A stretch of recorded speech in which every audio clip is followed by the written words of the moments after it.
Hello students, welcome to our channel गणित कक्षा। My self Mohammad Nooran और आज के इस वीडियो में हम लोग कंटिन्यू करने वाले अपने चैप्टर इलेक्ट्रोलाइसिस को। पिछले वीडियो में हम लोगों ने मैकेनिज्म ऑफ इलेक्ट्रोलाइसिस को समझा था, जो कि समझना काफी इंपॉर्टेंट भी था एंड आई होप आप लोगों को मैकेनिज्म अच्छे से समझ में भी आया होगा। अगर इसके बाद भी किसी तरीके का प्रॉब्लम रहता है या कोई डाउट रहता है तो यार हम एक टेलीग्राम का ग्रुप भी बनाए, आप वहां पे जाके अपना कोई भी डाउट हो वो पूछ सकते हो। हम जल्द से जल्द आपको क्या करेंगे, आंसर वहां पे कर रहे होंगे। इसका आपको एक और फायदा ये भी मिलता है कि अदर स्टूडेंट को क्या प्रॉब्लम्स आ रहा है उस टॉपिक में वो भी आपको पता चलता है और आप देख पाते हो कि भाई हाँ ये चीज मेरे को पता है या नहीं पता है। तो जल्द से जल्द जाके लिंक डिस्क्रिप्शन में होगा, उस ग्रुप को ज्वाइन कर लो, अपने दोस्तों के साथ शेयर करो, इस वीडियो को भी अपने ज्यादा से ज्यादा दोस्तों के साथ शेयर करो, क्योंकि यही एक चीज है जो आप मेरे लिए कर सकते हो। मोटिवेशन चाहिए होता है यार वीडियो को बनाने के लिए, ठीक है। तो खैर अब इस वीडियो में हम लोग क्या पढ़ने वाले हैं, आज की इस वीडियो में हम लोग इलेक्ट्रोलाइसिस ऑफ वाटर के बारे में पढ़ेंगे और साथ ही साथ हम लोग इलेक्ट्रोलाइसिस ऑफ कॉपर सल्फेट को देखेंगे। तो एकदम अच्छे से देखना कैसे रिएक्शन परफॉर्म होता है, कैसे कैटायन जाके कैथोड पे रिएक्शन परफॉर्म करता है, अच्छे से देखना और हर चीज को समझने या ट्राई करना। तो आप लोग कॉपी पेन निकाल लो, हर एक चीज को अच्छे से नोट करो, ध्यान से चीजों को समझते जाओ। ओके, तो चलिए अब हम लोग स्टार्ट करते हैं। आप लोग हेडिंग लगाइए electrolysis of water with platinum electrode. Okay, तो हेडिंग लिखते हैं electrolysis of water with PT मतलब प्लैटिनम इलेक्ट्रोड्स। ओके, तो देखो यार यहाँ पे हम लोग किस तरीके, अच्छा एक सबसे पहला जो सवाल आ रहा है कि पीटी इलेक्ट्रोड हम लोग प्लैटिनम इलेक्ट्रोड क्यों ले रहे हैं, तो इसका आंसर सबसे पहले नोट में लिख लो कि प्लैटिनम जो होता है ना वो आपका कैसा होता है, इनर्ट एलिमेंट होता है। तो हम लोग इसको क्या बोलते हैं, इनर्ट इलेक्ट्रोड। प्लैटिनम हम लोग का क्या है, इनर्ट इलेक्ट्रोड है। इनर्ट का मतलब हम लोग पढ़े यार पीरियोडिक क्लासिफिकेशन में ही पढ़े। इनर्ट का मतलब होता था ना इनर्ट गैस। तो इनर्ट गैस क्या करता था, इनर्ट गैस कुछ नहीं करता था भाई, वो रिएक्शन ही परफॉर्म नहीं करता है। तो हम लोग यहाँ पे प्लैटिनम को सिर्फ और सिर्फ इसी वजह से चुने हैं क्योंकि प्लैटिनम भी क्या करता है, रिएक्शन करना पसंद नहीं करता है। देखो गोल्ड हो गया, सिल्वर हो गया या आपका प्लैटिनम हो गया, ये सब रिएक्शन करना पसंद नहीं करता है। इसी वजह से हम लोग गोल्ड का या सिल्वर का क्या करते हैं, ज्वेलरी बियर करते हैं, क्योंकि भाई वो रिएक्शन ही नहीं करता है, पानी के साथ हो गया या एसिड के साथ हो गया, जल्दी रिएक्शन नहीं परफॉर्म करता है, ठीक है। तो प्लैटिनम का यहाँ पे चूज करने का रीजन सिर्फ और सिर्फ क्या है कि प्लैटिनम इलेक्ट्रोलाइसिस में पार्टिसिपेट नहीं करेगा, रिएक्शन में पार्ट नहीं लेगा। हम लोग बोलते हैं PT because it do not involve in electrolysis.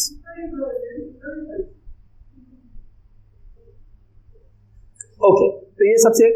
अब दूसरा जो इंपॉर्टेंट पॉइंट है, हम लोग ये भी जानते हैं कि प्योर वाटर जो होता है, pure water do not conduct electricity. ये वाला पॉइंट हम लोग को पता है कि भाई अगर हम लोग प्योर वाटर लेते हैं, हम लास्ट टाइम बताए थे कि डिस्टिल्ड वाटर होता है, डिस्टिल्ड वाटर, प्योर वाटर। तो प्योर वाटर में इलेक्ट्रोलाइसिस नहीं होता है, उसके अंदर करंट पास नहीं करता, ठीक है। शायद करंट इलेक्ट्रिसिटी में भी बोलते हैं, लेकिन हम लोग को यहाँ पे इलेक्ट्रोलाइसिस करना है किसका, वाटर के साथ करना है। इलेक्ट्रोलाइसिस होता क्या है, इलेक्ट्रोलाइसिस में हम लोग करंट को पास करवाते हैं किसी एक्वस सॉल्यूशन के साथ या एक्वस मीडियम में या पिघले हुए सॉल्यूशन में। बट यहाँ पे करंट पास कैसे करेगा वाटर के साथ, वाटर तो क्या करता है, इलेक्ट्रिसिटी कंडक्ट ही नहीं करता है। तो यहाँ पे जो नोट में पॉइंट और जो इसको एक्सटेंड करेगा, so we use acidified water, ठीक है। तो एग्जाम में कभी कभी ना इलेक्ट्रोलाइसिस ऑफ वाटर नहीं बोल के वहां पे क्या बोलेगा, इलेक्ट्रोलाइसिस ऑफ एसिडिफाइड वाटर। तो एसिडिफाइड वाटर का मतलब क्या है, पानी है, पानी में हम लोग 2 बूंद या 1 चम्मच क्या किया है, एसिड डाल दिया, ठीक है। अब कौन सा एसिड हो सकता है, तो ज्यादातर हम लोग जो यूज करते हैं वो कौन सा एसिड है, H2SO4 है। बट आप HCl के साथ भी कर सकते हो, हाइड्रोक्लोरिक एसिड, बट हम लोग H2SO4 के साथ ही करते हैं, ठीक है। होता क्या है अब वो देखते हैं। तो हम लोग सबसे पहले क्या लेते हैं, हम लोग कंटेनर लेते हैं। यार लास्ट क्लास में हम बताए थे कि कंटेनर को क्या बोला जाता है, जल्दी जल्दी से बता दो, कंटेनर को क्या बोला जाता है, जिस कंटेनर में इलेक्ट्रोलाइसिस परफॉर्म होता है उस कंटेनर को क्या बोलते हैं, जल्दी बताओ। तो हम लोग यहाँ पे 2 इलेक्ट्रोड डिप किए हैं, डायग्राम अच्छा से बना लेते हैं।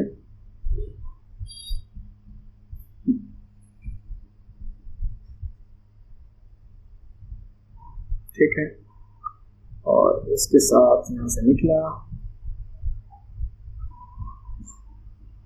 थोड़ा सा यहाँ पे मिटा रहे हैं, ठीक है, इसको मिटा रहे हैं।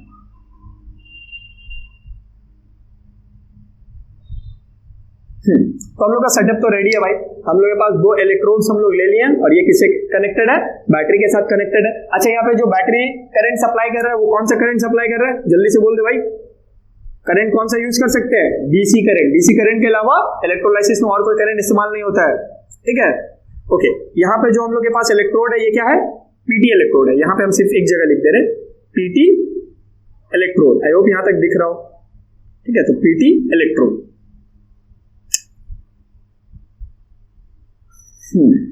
ठीक है। तो कहानी तो सब कुछ एकदम रेडी है, स्टार्ट करते हैं। तो हम लोग सबसे पहले क्या करेंगे, हम लोग सबसे पहले पानी भरेंगे इसके अंदर। हम लोग बहुत सारा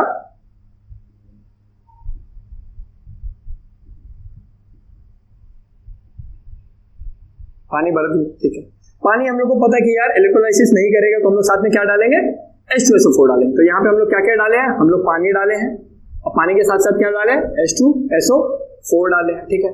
पानी क्या, एसिड जाके क्या करेगा, एसिड जाके H+ और SO4-2 में ब्रेक करेगा। जो एसिड है वो क्या चीज में ब्रेक करता है, एसिड आपका दो आयॉन्स में ब्रेक करेगा, एक H+ में करेगा और दूसरा SO4-2 में करेगा। अब क्योंकि एसिड ब्रेक हुआ है तो एसिड को देखते हुए वाटर भी क्या करेगा, वाटर भी H+ और OH- में डिसोसिएट हो जाएगा, OH-, बात समझ में आया।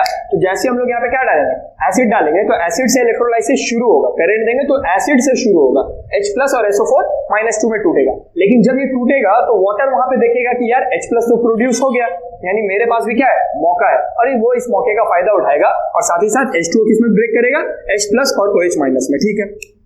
तो इतना तो हम लोग को समझ में आया कि ये जो पूरा का पूरा पानी है इसमें बस ज्यादा से ज्यादा क्या है, H+ है और OH- है। देखो यहाँ पे SO4-2 भी है, बट हम स्टार्टिंग में क्या बोले थे कि जो हम लोग पानी लिए हैं, पानी बहुत ज्यादा लिए और उसमें कितना डाले एसिड, आधा चम्मच, 1 चम्मच, 2 बूंद, 4 बूंद, इस तरीके से डाले। तो हम लोग का एसिड का जो क्वांटिटी है वो बहुत कम है। अब क्योंकि इसका क्वांटिटी कम है तो SO4-2 उतना ज्यादा इफेक्ट नहीं करेगा। तो हम लोग मेजरली बोलते हैं कि जो पानी है, पानी में दो ही आयन है, एक है H+ और दूसरा है OH-, ठीक है। यहां तक समझ में आया। इसके बाद हम लोग क्या पढ़े थे, इसके बाद हम लोग पढ़े थे यार कि ये वाला जो बड़ा टर्मिनल होता है इस पे कौन सा साइन होता है, पॉजिटिव, और ये जो छोटा टर्मिनल होता है इस पे कौन सा साइन होता है, नेगेटिव। अब क्योंकि पॉजिटिव है और नेगेटिव है, इलेक्ट्रॉन कहां से निकलता है, पॉजिटिव वाले से या नेगेटिव वाले से, यही सब छोटा छोटा चीज याद रखना होगा। और यही चीज तो हम समझने बोलते हैं, समझने क्या बोल रहे हैं, ठीक है। तो समझने के लिए हम लोग को पता है इलेक्ट्रॉन कहां से निकलता है, छोटे वाले साइड से। तो यहां से इलेक्ट्रॉन निकला, यहां से इलेक्ट्रॉन निकला, इलेक्ट्रॉन जाके कहां जमा हो गया, इसके ऊपर जमा हो गया। ये कौन है बाबू, ये आपका पीटी इलेक्ट्रोड है, प्लैटिनम। ये खुद रिएक्शन पार्टिसिपेट नहीं करेगा, तो ये रिएक्शन नहीं कर रहा है। अब ये H+ कहां भागेगा, इसके पास भागेगा। यहाँ पे क्या हुआ, यहाँ पे तो कुछ नहीं है, तो ये OH- कहां भागेगा, इसके पास भागेगा। H+ कहां गया, इधर, OH कहां गया, इधर, ठीक है। अब हम लोग यहाँ पे लिखते हैं H+ क्या है, H+ मेरा है कैट आयन, है ना। OH- मेरा क्या है, एन आयन, ठीक है भाई। कैट आयन जिसके पास जाता है इसको क्या बोलते हैं, कैथोड बोलते हैं। एन आयन जिसके पास जाता है उसको क्या बोलते हैं, एनोड बोलते हैं। तो यहां पे हम लोग बोलेंगे रिएक्शन में एट कैथोड और एट एनोड, ठीक है। कैथोड में कौन गया बाबू, कैथोड में गया आपका H+, ठीक है। H+ पहुंचा। अच्छा, ये जो H+ पहुंचा, इसको कोई लालच है, इसको कोई वजह है वहां पहुंचने का, इसको भी मत लिखो। H+ जो वहां पे चला गया वो क्यों गया, रीजन क्या है H+ के जाने का, तो H+ के वहां जाने का सिर्फ और सिर्फ रीजन क्या था, इलेक्ट्रॉन्स। उसको दिखा कि यार बहुत सारा इलेक्ट्रॉन है, तो H+ देख रहा भाई इलेक्ट्रॉन है, चलो यार चले गए। तो H+ सारा का सारा कहां पहुंच गया, यहाँ पहुंच गया, ठीक है। जैसे वो वहां पहुंचा तो उसको क्या मिला, जो उसको चाहिए था। वो आया यहाँ पे क्यों था, वो आया था H+ के लिए, सॉरी इलेक्ट्रॉन के लिए, तो उसको इलेक्ट्रॉन मिल गया। H+ में इलेक्ट्रॉन ऐड हुआ, जैसे ही ऐसा एडिशन होता है तो ये क्या बन जाता है, H बन जाता है, एक H, सिंगल H, ठीक है। अभी समझो यहाँ पे, तो सिंगल H बोल के तो कुछ नहीं होता है रियलिटी में, रियल लाइफ में जब हम लोग बात करते हैं तो यहाँ पे सिंगल H एटम बनेगा। यहाँ पे समझो, थोड़ा सा हालत समझो, H+ का हालत कैसा है, H+ के पास एक भी इलेक्ट्रॉन नहीं है, हाइड्रोजन के पास एक ही इलेक्ट्रॉन होता है, लेकिन यहाँ पे हम लोग देखिए प्लस में वो भी इलेक्ट्रॉन जा चुका है, तो हाइड्रोजन को क्या मिला, एक इलेक्ट्रॉन मिला, ठीक है। एक इलेक्ट्रॉन मिला तो वो क्या बना, H बना। बट रियलिटी में हाइड्रोजन H के रूप में तो एग्जिस्ट ही नहीं करता है। हाइड्रोजन कैसे मिलता है? H2, oxygen O2, nitrogen N2, chlorine Cl2। तो यहाँ पे हाइड्रोजन कैसा फॉर्म में एग्जिस्ट करना चाहिए? H2। तो सिंगल H से H बनेगा? नहीं बनेगा। तो होगा क्या? एक और स्टेप होगा। एक और स्टेप में जैसे यहाँ पे लिख सकते हैं, बट अभी हम नीचे लिख दे रहे हैं, H मिलके क्या बना लेगा? H2। अब ऐसा कितना पीस चाहिए होगा? एक H से तो बात बनेगा नहीं, तो यहाँ पे 2 पीस H चाहिए होगा, जो दोनों H वापस से कंबाइन होकर क्या बनाएगा? H2। और H2 क्या है? गैस है।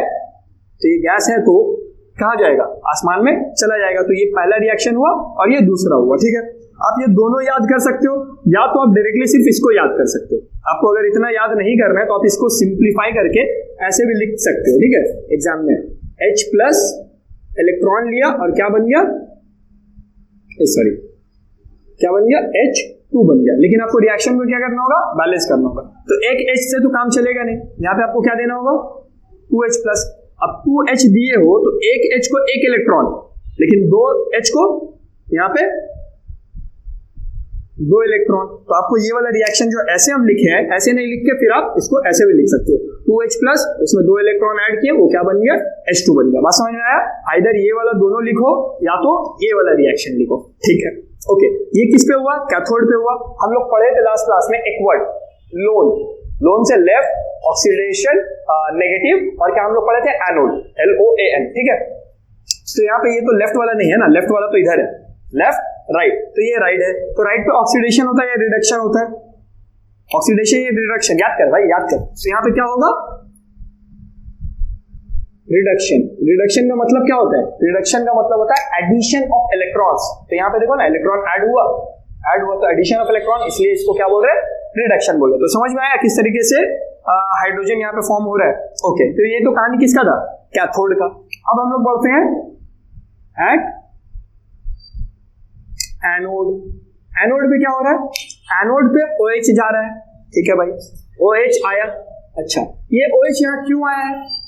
ये OH इसलिए आया क्योंकि इसके ऊपर एक इलेक्ट्रॉन है, एक एक्स्ट्रा इलेक्ट्रॉन का वो बोझ लेके क्या हो रहा है? चल रहा है, इस तरीके से चल रहा है। तो वो ऐसा सोच रहा है कि अगर हम वहां पहुंचे और हम अपना एक्स्ट्रा इलेक्ट्रॉन का जो बोझ है उसके सर पे ऐसे करके दे दिए कि भाई टेंशन खत्म, लेके जाओ इसको। ठीक है, इस तरीके से। तो OH अपना बोझ को खत्म करने के लिए वहां पे पहुंच रहा है। ठीक है, पहुंचा। तो जैसे वो वहां से पहुंचेगा तो उससे ये जो इलेक्ट्रॉन है वो हम लोग क्या करेंगे? छीन लेंगे। देखो यहाँ पे क्या किए? माइनस किए। तो यहां से हम लोग क्या करेंगे? इलेक्ट्रॉन निकाल लेंगे। तो ये अच्छा तरीका नहीं है, ये अच्छा तरीका नहीं है लिखने का। लिखने का जो अच्छा तरीका है वो क्या है? ये OH है, OH से इलेक्ट्रॉन छीन लिए, तो ये क्या बचा?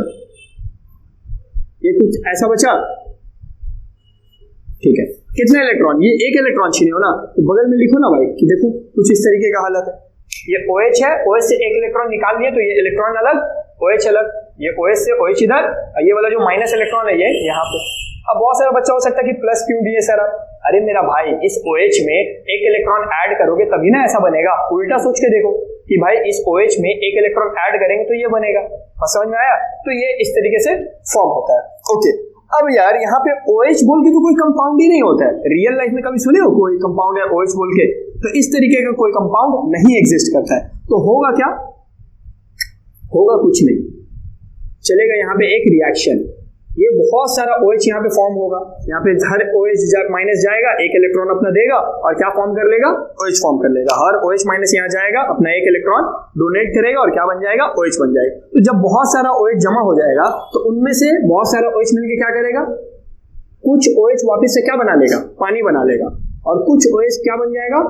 ऑक्सीजन बन के आसमान में चला जाएगा। तो यहाँ पे देखो, इस रिएक्शन को हम लोग बैलेंस कर रहे हैं, तो इसको इवन करते हैं सबसे पहले। तो 2 और 4 हो गया, और यहाँ पे हम लोग क्या देते हैं? 4 देते हैं। तो ये रिएक्शन इस तरीके से बैलेंस होता है कि 4 ऑक्सीजन चाहिए, 4 हाइड्रोजन चाहिए, और ये रिएक्शन 2H2 और यहाँ पे 4 हो गया, और 2 ऑक्सीजन 4। हाँ ठीक है, तो रिएक्शन यहाँ पे बैलेंस है। तो ये वाटर कहाँ जाएगा? वाटर का ही तो इलेक्ट्रोलाइसिस हो रहा है, तो वाटर वापस से सॉल्यूशन के अंदर वापस से आ गया। बचा कौन? ऑक्सीजन। तो ये ऑक्सीजन कहाँ चला जाएगा बाबू? आसमान में चला जाएगा। ठीक है, हम अगेन बोलेंगे कि ये रिएक्शन अगर आपको दोनों नहीं लिखना है तो आप क्या लिखोगे? यहाँ से डायरेक्ट यहाँ तक का सफर लिखोगे। ठीक है, तो यहाँ पे हम लोग लिख रहे हैं, कहाँ गया? इसको इस तरीके से लिखेंगे कि भाई जो OH माइनस है, ये OH माइनस आपको क्या प्रोड्यूस करके दे रहा है? ये आपको प्रोड्यूस करके दे रहा है 2H2O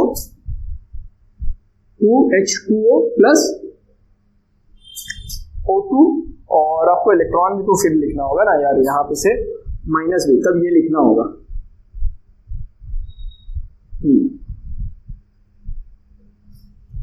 यहाँ से इलेक्ट्रॉन माइनस भी तो हो रहा है, तो इलेक्ट्रॉन भी लिखना होगा। यहाँ पे रिएक्शन को बैलेंस करने के लिए ये 4 होगा और 4 पीस से कितना इलेक्ट्रॉन माइनस होगा, 4 इलेक्ट्रॉन माइनस होगा। तो ये रिएक्शन लिखना होगा, ठीक है। तो या तो ये वाला रिएक्शन लिखो या तो ये वाला रिएक्शन लिखो। तो जो अच्छे से समझ में आ रहा है कोई एक लिखो, हम तो इसी को बोलेंगे रिकमेंड करो। तो कहोगे समझोगे तो अभी दिमाग लगाओगे एक में, बाकी चीज अच्छे से समझ में आएगा। तो यहीं पे दिमाग लगाओ, ठीक है। अच्छा, ये रिडक्शन है तो ये क्या है, एनोड है। एनोड पे कौन सा रिएक्शन होता है हमको खुद बता देते हैं, ऑक्सीडेशन। यहाँ पे क्या हुआ, ऑक्सीडेशन हुआ। बात समझ में आया अच्छा से। तो यहाँ पे कैथोड पे क्या चला, रिडक्शन चला, एनोड पे क्या चला, ऑक्सीडेशन चला। दोनों साथ में होता है। हम लास्ट टाइम में भी बोले थे कि जब रिडक्शन और ऑक्सीडेशन दोनों एक साथ होता है तो उसको हम लोग क्या बोलते हैं, रेडॉक्स रिएक्शन। उसको हम लोग क्या बोलते हैं, redox. When oxidation and reduction occur simultaneously, then the reaction is known as redox reaction. Give one example. This is the example. Electrolysis of water, acidified water. बात समझ में आया। इलेक्ट्रोड, पीडी इलेक्ट्रोड का क्या रोल था, PD electrode का कोई role नहीं था, उसको रिएक्शन में पार्टिसिपेट नहीं करना था, इसलिए वो इस तरीके से आया। ओके, अब इसमें कुछ की पॉइंट्स पे आते हैं। समझ में आया पक्का? नहीं आया भाई पूछना कि भाई ये चीज मेरे को समझ में नहीं आया, तो फिर उसका कुछ सॉल्यूशन है।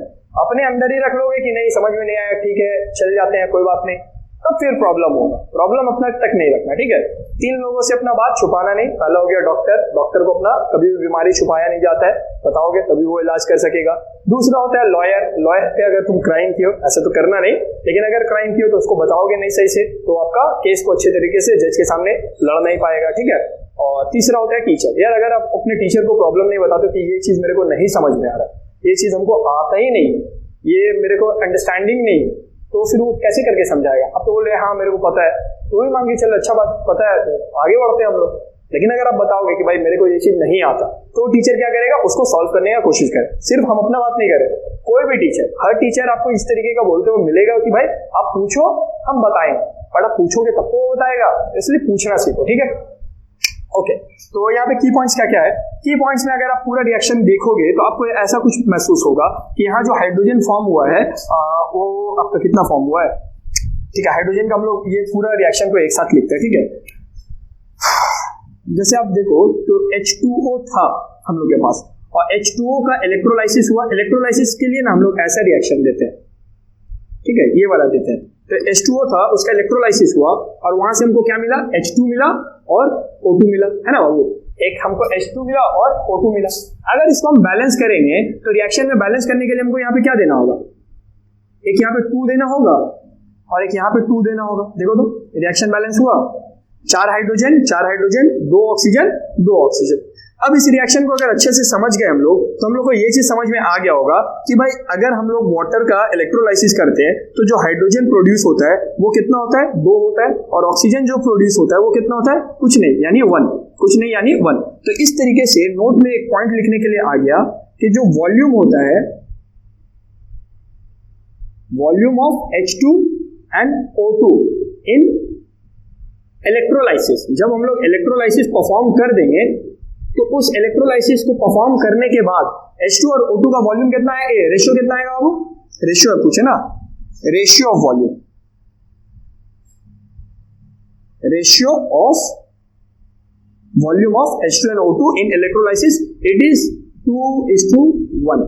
ये वॉल्यूम का रेशियो है, बार बार बोल रहे कि ये वॉल्यूम का रेशियो है। अगर मास का रेशियो निकालोगे तो ये मास का रेशियो निकालोगे तो यहाँ पे कितना हो गया, हाइड्रोजन का कितना मास होता है, हाइड्रोजन का मास होता है 1 ग्राम, तो यहाँ पे 4 हाइड्रोजन का एटम है ना, तो ये कितना हो गया 4 ग्राम। ऑक्सीजन का कितना होता है 16 ग्राम, यहाँ पे कितना ऑक्सीजन है, 2 मॉलिक्यूल है ना, तो ये 2 एटम है ना, तो कितना हो गया 32 ग्राम। तो यहाँ 4 ग्राम, यहाँ पे 32 ग्राम। तो अगर मास का निकालोगे, ये किसका है, वॉल्यूम का, ये किसका है, वॉल्यूम का। अगर मास का निकालोगे तो ये क्या होगा, 4:32 आएगा। कट करोगे तो कट करने के बाद ये कितना आ जाएगा, 1:8। तो ये मास का है। तो एग्जाम में अगर पूछता है what is the ratio of the volume of electrolysis in hydrogen and water, तो वहां पे आंसर होगा 2:1। अगर आपसे पूछता नहीं बाय मास मेरे को बताओ, तब कितना होगा 1:8। तो क्वेश्चन को पढ़ना, अच्छे से देखना कि क्या पूछ रहा है, हक बगा के एकदम जल्दी जल्दी आंसर नहीं करना है, ठीक है। तो आई होप ये चीज समझ में आया होगा। अच्छा, हम लोग इसको कलेक्ट कैसे करते हैं, क्योंकि दोनों ही क्या है, गैस है बाबू, हाइड्रोजन भी गैस है, ये भी कहाँ जा रहा है ऊपर, ऑक्सीजन भी गैस है, ये भी कहाँ जा रहा है ऊपर। तो हम लोग ना इसके ऊपर लगा देते हैं एक ऐसा ट्यूब, ठीक है, इस तरीके का एक ट्यूब लगा देते हैं, टेस्ट ट्यूब। वो टेस्ट ऐसे नहीं लगाते, वो ट्यूब ऐसे करके जाता है, इधर कलेक्ट होता है। तो खैर दोनों पे हम लोग क्या करेंगे, एक ट्यूब लगा देंगे। और वो ट्यूब का काम क्या होगा, ट्यूब का काम होगा कि जो गैस बन के ऊपर जा रहा है उस गैस को अंदर में बबल के रूप में यहाँ पे कलेक्ट कर ले, ठीक है। तो जब भी आप किसी का इलेक्ट्रोलाइसिस होते हुए देखोगे पानी का, तो आप देखोगे कि इस दोनों जगह पे क्या प्रोड्यूस हो रहा है, बबल्स प्रोड्यूस हो रहा है। इस तरीके से छोटा छोटा बबल बनेगा। वो बबल किसको रिप्रेजेंट कर रहा है, हाइड्रोजन का गैस को और ऑक्सीजन का गैस को। तो ये चीज पूरा का यहाँ पे ऑक्सीजन होगा, यहाँ पे हाइड्रोजन होगा, ठीक है। तो हाइड्रोजन का गैस को और ऑक्सीजन का गैस को। तो इलेक्ट्रोलाइसिस ऑफ एसिडिफाइड वाटर अच्छे से समझ में आया, पक्का से समझ में आया तो भाई लाइक करना, ठीक है वीडियो को। जल्दी जल्दी इसको कॉपी कर लो। हम लोग देखते हैं कॉपर सल्फेट का, वो जल्दी हो जाएगा, तो जल्दी से कॉपी करो। ओके, तो चलिए अब हम लोग कंटिन्यू करते हैं। आई होप आप लोगों को इलेक्ट्रोलाइसिस ऑफ वाटर अच्छे से समझ में आया होगा। तो अब आप लोग हेडिंग लगाओ, electrolysis of copper sulphate using copper electrode. तो लिखते हैं यहाँ पे इलेक्ट्रोलाइसिस ऑफ CuSO4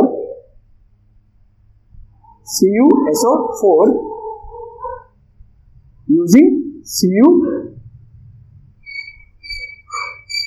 इलेक्ट्रोड, ठीक है। तो यहाँ पे देखते हैं भाई कहानी कैसे मतलब करके परफॉर्म हो रहा है, तो ज्यादा टफ नहीं है, ठीक है। तो यहाँ पे जो हम लोग सबसे पहला काम करेंगे ना, हम लोग सबसे पहले कॉपर सल्फेट डालेंगे किसमें भाई, कॉपर सल्फेट जैसे मिक्सचर होगा ना, यहाँ पे आपके पास क्या होगा, अगेन आपके पास एक बड़ा सा कंटेनर होगा। कंटेनर के अंदर में क्या होगा, कंटेनर के अंदर में मेरे पास इलेक्ट्रोड्स होगा, 2 इलेक्ट्रोड होगा। दोनों इलेक्ट्रोड किससे कनेक्टेड होगा, बाहर में एक बैटरी से कनेक्टेड होगा। बैटरी कैसा करंट सप्लाई कर रहा होगा, बैटरी आपको डीसी करंट सप्लाई कर रहा होगा, डायरेक्ट करंट, और वो कुछ इस तरीके का होगा। तो यार यहाँ पे हमको इतना तो पता है कि हम इसके अंदर में जो डाल रहे होंगे वो आपका क्या होगा, वो आपका होगा CuSO4। बट CuSO4 डालेंगे किस चीज के अंदर में, यहाँ पे पहले से क्या भरा हुआ होगा, पहले से इसके अंदर में क्या मौजूद होगा, जल्दी से बताओ। तो हमेशा की तरह जैसे हम लोग को पता है कि हमेशा इलेक्ट्रोलाइसिस किसमें किया जाता है, पानी में किया जाता है, पानी में करेंगे। तो यहाँ पे सिर्फ पानी नहीं होगा, यहाँ पे क्या होगा, ये पानी होगा, यहाँ पे नहीं लिखते हैं। तो यहाँ पे हम लोग लिखते हैं इलेक्ट्रोलाइट के तौर पे, इलेक्ट्रोलाइट नहीं बोल सकते, हाँ इलेक्ट्रोलाइट भी बोल सकते हैं। इलेक्ट्रोलाइट का ऐसे CuSO4 होगा, तो ये भी एक इलेक्ट्रोलाइट ही है, जो कंडक्ट करे वो सब इलेक्ट्रोलाइट है भाई। तो इलेक्ट्रोलाइट में हम लोग यहाँ पे क्या कर रहे हैं, एसिडिफाइड पानी ले रहे हैं, एसिडिफाइड पानी बोल दे या फिर ना लिखो, डेल्यूट लिखो, डेल्यूट H2SO4, दोनों पे एक ही चीज है। एसिडिफाइड वाटर का मतलब क्या है, एसिडिफाइड वाटर का मतलब बहुत सारा पानी है, उसके अंदर आप क्या डाल दिए, एसिड डाल दिए। डेल्यूट H2SO4 का मतलब क्या है, H2SO4 है, उसमें बहुत सारा पानी डाल दिया। डेल्यूट का मतलब होता है बहुत ज्यादा पानी डाल दिया। स्पेलिंग देख लेना यार डेल्यूट का, ठीक है, तो स्पेलिंग का तो मेरा प्रॉब्लम है ही। खैर, तो जैसे आप ऐसा करोगे तो H2SO4 किसमें ब्रेक कर जाएगा, H2SO4 आपको प्रोड्यूस करके देगा H प्लस SO4 माइनस। अच्छा, क्योंकि डेल्यूट है यानी पानी है, तो वापिस से पानी आपको क्या प्रोड्यूस करके देगा, H प्लस और OH माइनस। अगेन हम जैसा आपको बताएं कि सिनेरियो ऐसा है कि यहाँ पे बहुत ज्यादा क्या है, H प्लस और OH माइनस है, H प्लस और OH माइनस है। तो SO4 का क्वांटिटी उतना ज्यादा हम लोग के लिए मैटर करेगा नहीं, अभी तक मैटर नहीं करेगा। तो यानी अभी तक जो सॉल्यूशन में है वो कौन कौन है, H प्लस है और OH माइनस है। हाँ भाई, इतना कहानी है। अब एंट्री कौन लेता है, यहाँ पे लेता है CuSO4। तो यहाँ पे एंट्री हुआ हम लोग का मेन हीरो का, मेन हीरो है CuSO4। लेकिन आपको पता है कि जैसे इलेक्ट्रोलाइसिस शुरू होगा तो ये हीरो का क्या होगा, बजेगा 0, तो ये हीरो बजेगा, बनेगा 0। तो CuSO4 जैसे यहाँ पे आया, CuSO4 ब्रेक करेगा, किसमें ब्रेक करता है बाबू, तो CuSO4 ब्रेक करेगा Cu+2 और SO4 -2 में। बात समझ में आया। तो इस तरीके से यहाँ पे कहानी हो गया। अब Cu+2 भी है और H प्लस भी है। अब दोनों में होगा फाइट, Cu+2 और H प्लस, कि भाई हम लोग को यहाँ पे पता है ना कि बैटरी है, तो बैटरी यहाँ पे क्या है, पॉजिटिव, ये है नेगेटिव। तो इलेक्ट्रॉन कहाँ जाएगा, यहाँ, इलेक्ट्रॉन यहाँ, हर बार सेम ही कहानी कर रहे हो, तो इलेक्ट्रॉन यहाँ पे दोनों को दिख गया इलेक्ट्रॉन, यहाँ पे जो कॉपर सल्फेट है उसको भी दिख गया इलेक्ट्रॉन है, जो हाइड्रोजन है उसको भी दिख गया इलेक्ट्रॉन है। अब दोनों में लगेगा रेस, दोनों में लगेगा रेस किसका? इलेक्ट्रॉन को पाने का। अब मेरे को एक चीज बताओ कि कॉपर और हाइड्रोजन दोनों कहाँ चाहता है? दोनों चाहता है कि भाई मेरे को इलेक्ट्रॉन मिल जाए, मेरे को इलेक्ट्रॉन मिल जाए, लेकिन दोनों में से मिलेगा किसको? ये मिलेगा किसको? तो ये डिसाइड करने के लिए, ये हम लोग डिसाइड नहीं करेंगे, ये डिसाइड करने के लिए एक सीरीज बनाया गया है जिसका नाम है रिएक्टिविटी सीरीज, जिसका नाम है रिएक्टिविटी सीरीज। तो रिएक्टिविटी सीरीज में यहाँ पे ना आपका कुछ एलिमेंट्स है, जैसे Li है, कैल्शियम है, और उसके बाद Li पोटेशियम, उसके बाद कैल्शियम, उसके बाद सोडियम, उसके बाद मैग्नीशियम, उसके बाद Zn, उसके बाद Fe, ऐसे ही है बहुत सारा है। इसके बाद शायद आपका एल्यूमिनियम है, शायद है, हमको ध्यान में नहीं है कहाँ पे है तो हम नहीं लिख रहे। हाइड्रोजन है, उसके बाद फिर कॉपर है, उसके बाद Ag है, उसके बाद Hg है, उसके बाद Au है, ठीक है। इस तरीके से आपका कुछ ना कुछ ऑर्डर है, ठीक है। इस तरीके बीच में कुछ और एक दो एलिमेंट होगा, क्रोमियम होगा, एल्यूमिनियम होगा, उस तरीके का, बट कुछ इस तरीके से एलिमेंट है। हाइड्रोजन को माना जाता है 0 पे, ठीक है, ओके। जो जितना ज्यादा ऊपर है वो उतना ज्यादा क्या चाहता है? इलेक्ट्रॉन को डोनेट करना चाहता है। जो ऊपर जितना जाओगे उतना ज्यादा आपको ऐसा एलिमेंट मिलेगा जो चाहता है कि मेरे से इलेक्ट्रॉन ले लो, और जितना ज्यादा नीचे जाओगे उतना ज्यादा इलेक्ट्रॉन का भुक्कड़ एलिमेंट मिलेगा। सबको क्या चाहिए? इलेक्ट्रॉन। जितना ज्यादा नीचे जाओगे, यानी आपको दो पर्सपेक्टिव मिला। अगर आप ऊपर के पर्सपेक्टिव से देख रहे हो तब आपको ऐसा एलिमेंट दिखेगा जो चाहता है इलेक्ट्रॉन दे दे। अब जैसे हम बोलेंगे कि भाई सोडियम और कैल्शियम, तो इन दोनों को हम ऊपर के नजरिए से देख रहे हैं कि कौन दोनों में से कौन इलेक्ट्रॉन देगा। तो हम क्योंकि ऊपर देखना चाह रहे हैं, तुमको पता है कि कैल्शियम क्या करेगा? इलेक्ट्रॉन दे देगा। सोडियम भी देगा, बट ज्यादा चांसेस किसका है? कैल्शियम का। अब अगर हम ऐसे सोचेंगे कि इलेक्ट्रॉन छीन कौन लेगा, तो दो नीचे के नजरिए से, तो अब सोचना है कि भाई ये दोनों है या ये दोनों, Zn और Fe, इन दोनों में से इलेक्ट्रॉन छीनना कौन चाहेगा? Zn छीनना चाहेगा या Fe छीनना चाहेगा? तो Fe क्या करेगा? इलेक्ट्रॉन को छीनना चाहेगा, Zn देना चाहेगा। तो दोनों का पर्सपेक्टिव है अलग अलग। समझना इस बात को कि अगर हम कंपैरिजन किसके बेसिस पे कर रहे हैं? छीनने के बेसिस पे, तो नीचे वाला छीनता है, ऊपर वाला दे देता है, ठीक है, इस तरीके से। अभी यहाँ पे आप सिनेरियो कहाँ पे फंसे हो? Cu प्लस पे और H प्लस पे। तो बेसिकली ये कॉपर और हाइड्रोजन ही है ना। तो अब यहाँ पे आप देखो,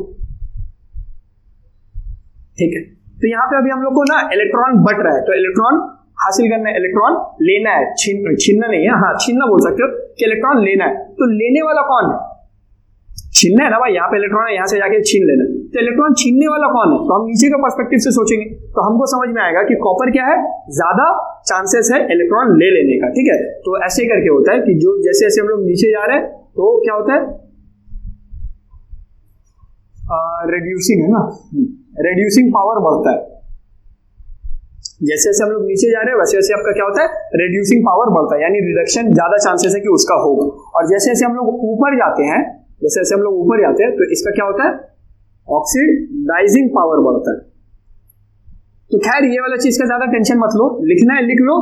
ऐसे ये रिएक्टिविटी सीरीज का पार्ट है। मेटलर्जी एक बार जब हम लोग पढ़ रहे होंगे तो वहां पे हम लोग इसको एक बार और देख लेंगे, ठीक है। बट फिलहाल के ऐसे लिख लो, लिखने में कोई बुराई नहीं है, एग्जाम में क्वेश्चन आ ही सकता है, ठीक है।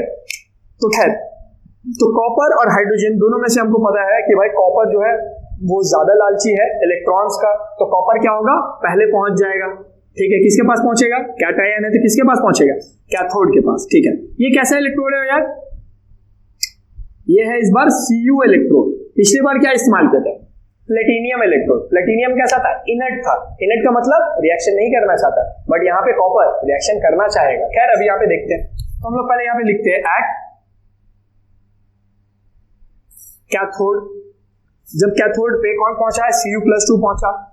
Cu+2 किस आशा में पहुंचा? इस आशा में पहुंचा कि उसको क्या मिलेगा? इलेक्ट्रॉन्स मिलेगा। उसका ख्वाब जो बोल सकते हो कि सच हुआ।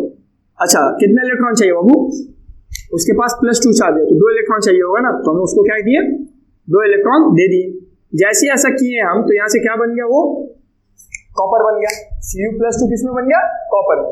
अच्छा, ये ऑलरेडी क्या था? कॉपर था। ये जो बना वो क्या बना? कॉपर बना। तो ये कॉपर जो है उसके ऊपर ना चिपक जाएगा। यहाँ पे जब भी कॉपर बनेगा ना तो वो कॉपर इसके ऊपर इस तरीके से चिपक जाएगा, इस तरीके से चिपकता चला जाएगा। तो एक लेयर फॉर्म कर देगा इसके ऊपर, ठीक है। धीरे धीरे जैसे जैसे इलेक्ट्रोलाइसिस होता रहेगा वैसे वैसे यहाँ पे क्या होगा? एक लेयर बनता जाएगा। किसके ऊपर? कैथोड के ऊपर। तो ऐसे करके बहुत सारा लेयर बन जाएगा। अच्छा, जब पूरा का पूरा इलेक्ट्रोलाइसिस खत्म हो जाएगा तब हम लोग क्या करेंगे? तब हम लोग दोनों इलेक्ट्रोड्स को निकालेंगे। तो जब हम लोग इलेक्ट्रोड्स को निकालेंगे तो ये जो कैथोड है, क्या कैथोड का वजन बढ़ा हुआ मिलेगा? क्योंकि इसके ऊपर देखो बहुत सारा जो कॉपर है वो क्या करेगा, चिपक जाएगा। और क्योंकि ये मेटल पहले से जो हम लोग इलेक्ट्रोड इस्तेमाल किए वो क्या था, कॉपर था, जो चिपका वो भी क्या था, कॉपर था। तो समझ ही में नहीं आएगा कि भाई कौन सा चिपका हुआ कॉपर है और कौन से पहले से वाला कॉपर है। तो हम लोग ये बोलते हैं कि कैथोड का इस प्रोसेस में, यानी कॉपर सल्फेट का इलेक्ट्रोलाइसिस में कैथोड का वेट गेन होता है। तो इसको नोट में लिखो, wait WEIGHT, weight of cathode increases in electrolysis of CuSO4। CuSO4 का जब इलेक्ट्रोलाइसिस करेंगे तो कैथोड का वजन क्या होगा, बढ़ जाएगा। ओके, अब आते हैं एनोड पे। तो एनोड पे तो यार SO4-2 भी है और OH-2 भी है। अच्छा, अब एक और चीज थोड़ा सा समझो, देखो हम बता रहे हैं कि हो क्या रहा है। यहां से क्या हुआ, इलेक्ट्रॉन ले लिया, ठीक है, तो Cu+2 जाके वहां चिपक गया। थोड़ा सा भी सिनेरियो समझना क्या हम बोलना चाह रहे हैं। Cu+2 जाके चिपक गया, Cu+2 जाके चिपक गया, Cu+2 जाके चिपक गया। जब ऐसा होगा तो आप सॉल्यूशन के बारे में सोचो, सॉल्यूशन के बारे में वापस से सोचो। तो Cu+2 मान लो आपका क्या है ना, 100 पीस है। कितना पीस है, 100 पीस है। SO4-2 ये सब OH- ये सब मिला के भी कितना है, ये भी कितना है, 100 है। लेकिन जब ये Cu+2 जाके इसके ऊपर जाके चिपकना चालू करेगा तो इसका नंबर घटेगा। हाँ सर, इसका नंबर घटेगा। इसका नंबर कितना हो गया, लेट्स से इसका नंबर कितना हो गया, 80 हो गया। और घटा भाई, लेट्स से इसका नंबर कितना हो गया, 50 हो गया। और घटा भाई, लेट्स से इसका नंबर कितना हो गया, 20 हो गया। तो इसका जब क्वांटिटी घटने लगेगा, Cu+2 का क्वांटिटी क्या होगा, घटने लगेगा, तो यहाँ पे SO4-2 का क्वांटिटी क्या होगा, बढ़ जाएगा, बहुत ज्यादा बढ़ जाएगा। अब जब ऐसा होगा तो ये जो पूरा का पूरा मेरा कंटेनर है वो हम बोल सकते हैं कि नेगेटिवली चार्ज से भर जाएगा। ये जो मेरा वोल्टामीटर है या जो भी मेरा सॉल्यूशन है वो सॉल्यूशन पूरा का पूरा किससे भरा हुआ, नेगेटिव चार्ज से भरा हुआ है, ठीक है। अब यहाँ पे कहानी पे दूसरा हीरो आता है। दूसरा हीरो कौन है, ये भी क्या है, ये भी आपका Cu इलेक्ट्रोड है ना यार, ये भी Cu इलेक्ट्रोड है, ये भी कॉपर है।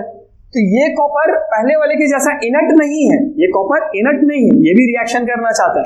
तो ये Cu जब देखेगा कि भाई सॉल्यूशन के अंदर में बहुत सारा नेगेटिव चार्ज है, तो ये इधर आके इलेक्ट्रॉन देना डोनेट नहीं, ऐसा नहीं करेगा कि भाई ये OH- यहां पहुंचा, पहुंच के क्या किया, इलेक्ट्रॉन अपना दे दिया। इस तरीके नहीं, कॉपर बोले भाई मेरे को इलेक्ट्रॉन नहीं चाहिए, मेरे को इलेक्ट्रॉन नहीं चाहिए। हम एज अ कॉपर हम अपना खुद से 2 इलेक्ट्रॉन क्या कर रहे हैं, ऊपर की तरफ भेज दे रहे, जाओ लेके जाओ मेरा 2 इलेक्ट्रॉन। तो Cu अपना 2 इलेक्ट्रॉन क्या करेगा, खुद से ऊपर भेज देगा। क्यों ऐसा कर रहा है, क्योंकि वो देख रहा है सॉल्यूशन के अंदर में बहुत ज्यादा नेगेटिव चार्ज बढ़ चुका है। तो क्योंकि सॉल्यूशन में बहुत ज्यादा नेगेटिव चार्ज बढ़ चुका है तो हम अपना इलेक्ट्रॉन 2 पीस ऊपर दे देंगे और हम क्या बन जाएंगे, हम Cu से Cu+2 बन जाएंगे। यही होगा ना, वो कॉपर अपना जैसे 2 इलेक्ट्रॉन ऊपर देगा वो क्या बन जाएगा, Cu+2, और Cu+2 आ जाएगा सॉल्यूशन के अंदर। सॉल्यूशन के अंदर क्या बन के आएगा, Cu+2 बन के आ जाएगा, है ना। जैसे वो अपना 2 इलेक्ट्रॉन डोनेट किया, कॉपर जैसे अपना 2 इलेक्ट्रॉन डोनेट किया, वो क्या बन के आ जाएगा, Cu+2। वो सिर्फ इसलिए सॉल्यूशन के अंदर कूदा है क्योंकि सॉल्यूशन के अंदर बहुत ज्यादा क्या बढ़ चुका था, नेगेटिव चार्ज बढ़ चुका था। अब इस नेगेटिव चार्ज को बैलेंस करने के लिए बहुत सारा कॉपर कूदना चालू करेगा। तो वापस से ये 20 वापस से क्या होगा, 50 होगा, वापस से बढ़ेगा, कितना हो जाएगा, 80 हो जाएगा, और बढ़ेगा, कितना हो जाएगा, 100 हो जाएगा। यानी जितना नेगेटिव चार्ज उतना ही का उतना पॉजिटिव चार्ज, इस तरीके से होगा। बात समझ में आया। तो ये Cu क्या करेगा, बार बार कूद रहा है। तो यहां पे हम लोग लिखेंगे एट एनोड, एनोड पे जो कॉपर है, यहाँ पे ये वाला जो कॉपर है, ये कॉपर क्या कर रहा है, ये कॉपर बोल रहा है भाई मेरे को नहीं रहना, मेरे को क्या बनना है, Cu+2 बनना है। अच्छा, ये Cu से Cu+2 बनेगा तो इसके अंदर से 2 इलेक्ट्रॉन क्या होगा, इसे निकाल देगा कि ले भाई मेरा 2 इलेक्ट्रॉन लेके जा, ये ले 2 इलेक्ट्रॉन। तो ये अपना 2 इलेक्ट्रॉन निकाल देगा, ले ले भाई मेरा 2 इलेक्ट्रॉन लेके जा। बात समझ में आया। तो यहाँ से 2 इलेक्ट्रॉन चला गया। तो इसी रिएक्शन का आप देखोगे कि उल्टा हो रहा है। यहाँ पे जो रिएक्शन चल रहा है उसी रिएक्शन का उल्टा चल रहा है। इसको हम लोग क्या बोलेंगे, ऑक्सीडेशन, रिडक्शन। कैसे याद हुआ कि यहाँ रिडक्शन होगा, loan by loan, LOAN, O for oxidation, A for anode, negative left, ठीक है। तो यहाँ पे क्या होगा, ऑक्सीडेशन। तो एक जगह रिडक्शन हो रहा है, दूसरा जगह ऑक्सीडेशन हो रहा है। अच्छा, ये वाला जैसे जैसे हम लोग का कूदता जाएगा तो ऐसा नहीं होगा कि भाई यहां से कुछ कॉपर घट गया, अरे भाई यहां से भी कुछ कॉपर घट गया, अरे भाई यहां से भी कुछ कॉपर घट गया, अरे भाई यहां से भी कुछ कॉपर घट गया, अरे भाई और कॉपर घट गया, अरे भाई और कॉपर घट गया। तो धीरे धीरे क्या होगा, ये पूरा का पूरा कॉपर सिकुड़ता मतलब कूदता चला जाएगा और कुछ नहीं बचेगा, बहुत थोड़ा सा कॉपर बचेगा। यानी इस तरीके से ये डिसॉल्व होता चला जाएगा सॉल्यूशन के। यानी यही है असली हीरो भाई, कुर्बानी दिया, देखो ना, अपने आप को पूरा का पूरा सॉल्यूशन में बिखेर दिया। बात समझ में आया? तो यहाँ पे हम लोग नोट में लिखेंगे copper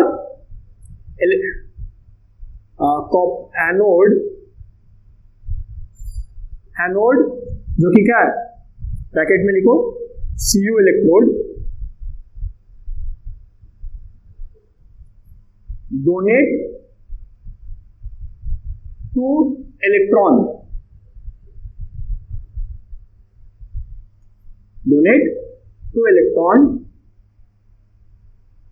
to form Cu+2 and maintain electrical neutrality. क्या मेंटेन करता है?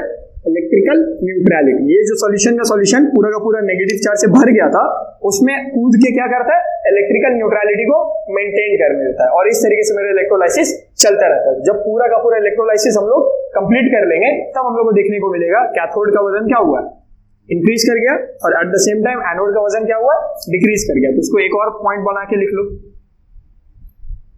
यही सब यार एमसीक्यूज में या 1 मार्क्स में पूछ लेता है एग्जाम में, बच्चे लोग कपा जाता है देख के कि भाई कैसे करके बताएंगे कि किसका वजन बढ़ेगा किसका घटेगा।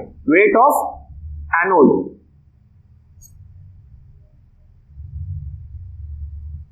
Decreases in electrolysis of CuSO4। तो आई होप आप लोग को ये समझ में आया होगा, है ना। तो आई होप आप लोग को electrolysis of CuSO4 with copper electrode समझ में आया होगा। यहाँ पे क्या हो रहा है, रिडक्शन और ऑक्सीडेशन। ये भी कैसा एग्जांपल है, ये भी एग्जांपल है हम लोगों का एक रेडॉक्स रिएक्शन का, ठीक है। तो इसके बाद भी अगर किसी तरीके का डाउट रहता है तो यार टेलीग्राम का ग्रुप है, उस ग्रुप को जाके ज्वाइन करो, वहां पे अपना डाउट्स पूछो। हम भी क्वेश्चंस देते हैं, उन क्वेश्चंस को सॉल्व करो। लास्ट टाइम दिए थे, अभी तक तो दिए नहीं। तो इस तरीके से पढ़ाई करके कुछ नहीं होने वाला। अगर सोच रहे कि वीडियो देख ले रहे हैं या कोचिंग में टेस्ट दे रहे हैं तो फिर कोई फायदा ही नहीं है भाई। पढ़ो फिर जैसे मर्जी वैसे पढ़ो। लेकिन अगर लगता है कि नहीं मेरे को वैल्यू ऐड करना है, तो उसके लिए क्या करना होगा, जाओ क्वेश्चंस देते हैं, उन क्वेश्चंस को सॉल्व करो, जो डाउट्स आता है उन डाउट्स को दो, और यार पढ़ो, अच्छे से पढ़ो, ठीक है। तो यहीं तक रखते हैं अपने इस वीडियो को। जाके टेलीग्राम ज्वाइन करो, दोस्तों के साथ शेयर करो। वीडियो को भी थोड़ा सा शेयर करना भाई, बहुत मेहनत लगता है, लिटरली बता रहे कि काफी मेहनत लगता है। अभी रात का लगभग 1 बज रहा है, हम वीडियो शूट कर रहे हैं, ठीक है। तो प्लीज इस मेहनत को थोड़ा सा अप्रिशिएट कर दो, ज्यादा से ज्यादा दोस्तों के साथ शेयर कर दो। थैंक यू, ठीक है। तो पढ़ाई लिखाई करते रहो। All the very best.